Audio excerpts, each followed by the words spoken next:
জীবন হলো একটা কঠিন খেলা। ব্যক্তি হিসেবে মৌলিক অধিকার ধরে রাখার মাধ্যমে একমাত্র তুমি জয়ী হতে পারবে। যদি তুমি ফেল করো বা ব্যর্থ হও, তাহলে মোটেই হাল ছেড়ে দেবে না, কারণ ফেল শব্দটার অন্য মানে হলো ফার্স্ট অ্যাটেম্প্ট ইন লার্নিং, অর্থাৎ শিক্ষার প্রথম ধাপ। আমাদের কখনোই হাল ছেড়ে যাওয়া উচিত নয়, বরং সর্বদা কোনো বাধা যাতে আমাদের পরাজিত করতে না পারে তার জন্য প্রস্তুত থাকা উচিত। যদি আমার মধ্যে সফল হওয়ার যথেষ্ট মনের জোর থাকে, তাহলে ব্যর্থতা আমাকে টপকে যেতে পারবে না। আমরা কেবল সাফল্যের ওপরই গড়ি না, অসফলতার ওপরেও গড়ি। নিজের লক্ষ্যে সফল হওয়ার জন্য নিজের লক্ষ্যের প্রতি নিষ্ঠাবান হতে হবে। সফলতার গল্পে কেবল একটি বার্তা থাকে, কিন্তু ব্যর্থতার গল্পে থাকে চেনা সফল হওয়ার অনেক উপায়।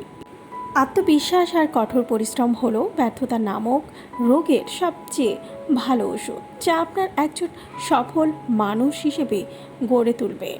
বিজয়ী হওয়ার সর্বোত্তম উপায় হচ্ছে বিজয়ী হওয়ার দরকার নেই এটা পরে মনে করা। যখন তুমি স্বাভাবিক আর সন্দেহমুক্ত থাকবে, তখনই তুমি ভালো ফলাফল করতে পারবে। একটা ভালো বই যেমন 100 ভালো বন্ধুর সমান, তেমনই একজন ভালো বন্ধু একটি লাইব্রেরির সমান।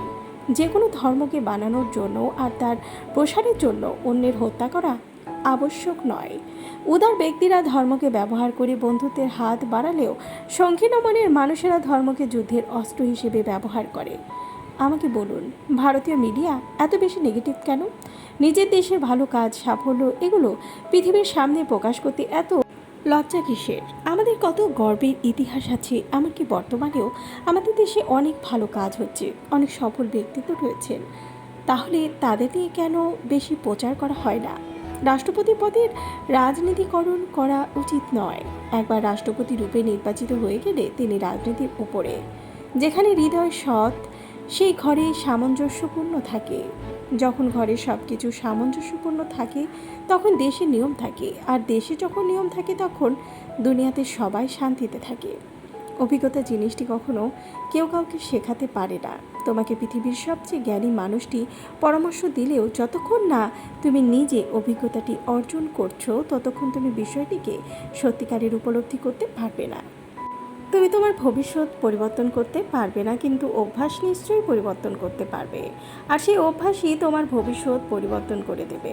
ছাত্রদের মধ্যে অন্যতম গুরুত্বপূর্ণ একটি বৈশিষ্ট্য থাকা দরকার, আর তা হলো প্রশ্ন করার ক্ষমতা। তাই তাদের প্রশ্ন করতে দিন। তোমার স্বপ্ন আর তোমার মাঝে দাঁড়িয়ে আছে কেবল একটি জিনিস, সেটি হলো অজুহাত।